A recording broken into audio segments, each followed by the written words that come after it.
How's it going, everyone? Liam Catterson here. This is My Hero Academia, episode number 19 of season 4, which is titled Prepping for the School Festival is the Funnest Part. It will be very, very interesting to see me wrestle with that in the title for the thumbnail thing, but it should be okay. I'm really looking forward to this episode anyways, because we're in a very, very fun arc. It seems to be a nice little change of pace from the despair and the tension that lingered with the whole Chisaki scenario, so yeah, but it should be an absolute blast for the remaining several episodes, especially since we got introduced to a new villain, well, two new villains, who, yeah, to call them unorthodox is probably a bit of an understatement, because we have Gentle, who,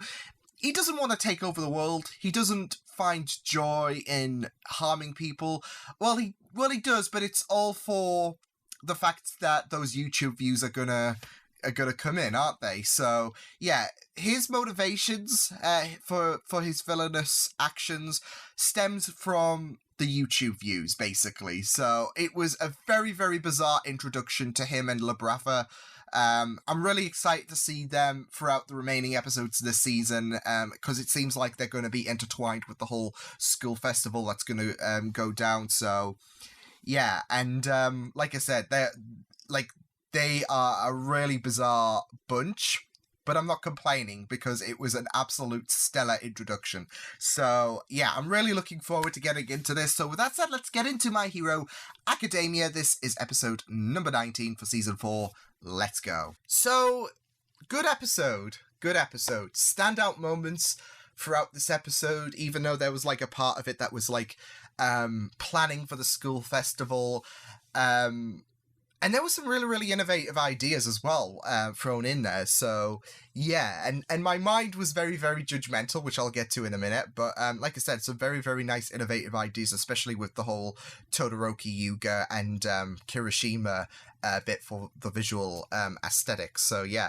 But like I said, I came into like the whole planning of this whole scenario very judgmental, I guess you could say, because I don't know, with what we know about the characters and I guess their appearance, there's a part of you that thinks, you know what, it seems right that Tokoyami, for example, would ace it at a guitar, and Bakugo would be able to excel at playing the drums, which did surprise me at everyone's shock about Bakugo's ability to play the drums. Like, if he was given a musical instrument, I would have assumed he would have killed it with the drums. So,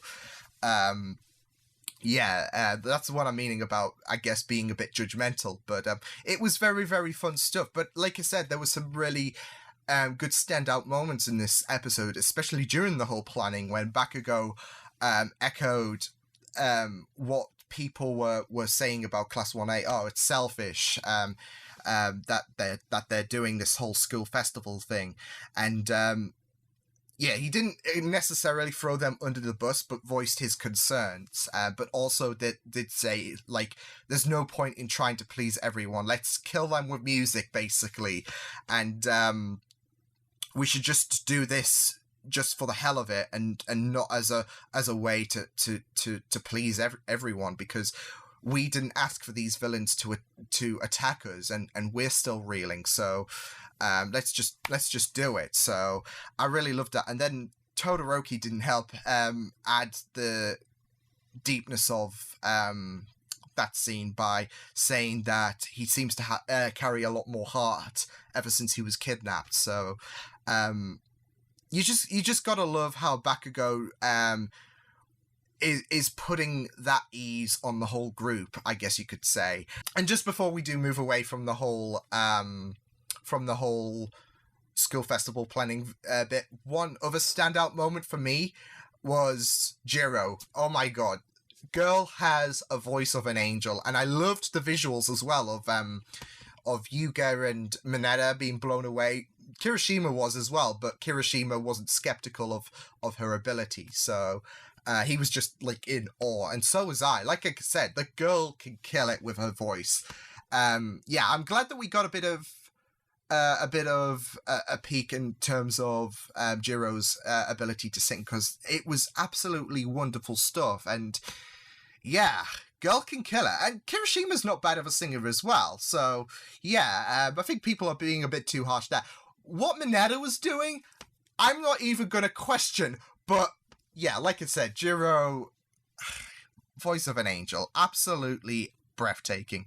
So yeah, it was also great to have a bit more exploration with Deku and All Might in terms of their relationship as well. And not just that, though, but the training. I'm glad it's not happening in the background, because we wouldn't get to see that nice explanation to Deku's new trick with him being able to use the most of his ability at a certain point, or where he can go. Like, he can use his max power at a certain instant. And he has to work on it, of course. He has to master it, but it's great that we have that bit of development where the rest of the time he can be at his default percentage where his body doesn't hurt, and then there's that one moment where he can go full beans at a certain point in his at a certain part in his body. So yeah, I really loved that step up in terms of Deku's development as to being a hero.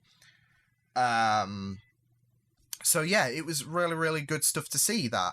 I gotta love, God's sake, Gentle. I love Gentle so much. Like, he was very bizarre in the last episode, and you just couldn't help but smile at the shenanigans that went down. But yeah, I just really loved how he was pretty upbeat despite all of the controversy with his channel being deleted and people going preferring to have a Stain retrospective rather than checking out his latest videos. So yeah, gotta say, the dude needs to work on his tea game, because he should be drinking coffee, but I get it, he's a Brit, so yeah.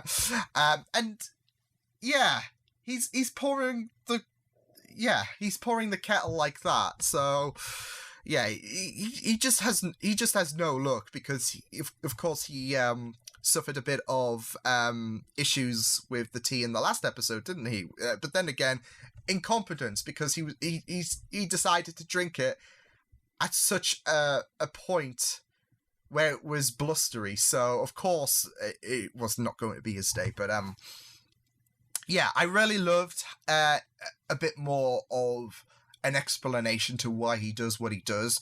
Like, other people, like the convenience store, he stated, they are not being gentlemanly, as he puts it. So it kind of does bring shades of Stain, doesn't it? Where you have there's Forks heroes, isn't there? People who are not being heroic, and I'm trying to purge the world from these fake heroes.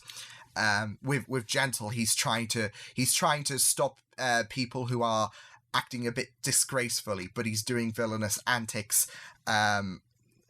He's doing villainous antics to stop people from acting ungentlemanly, as he puts it. So yeah, I just really love Gentle and Labrafa, like their connection. It's just nuts, and I just loved it. So yeah, but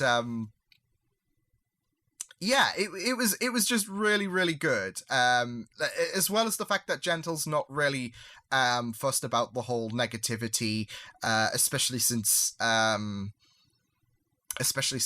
has plans for the Skill Festival. So yeah, it's just nuts. He's just a nuts character, and I just love him. But yeah, this was a good episode. Bakugo was absolutely amazing in this episode.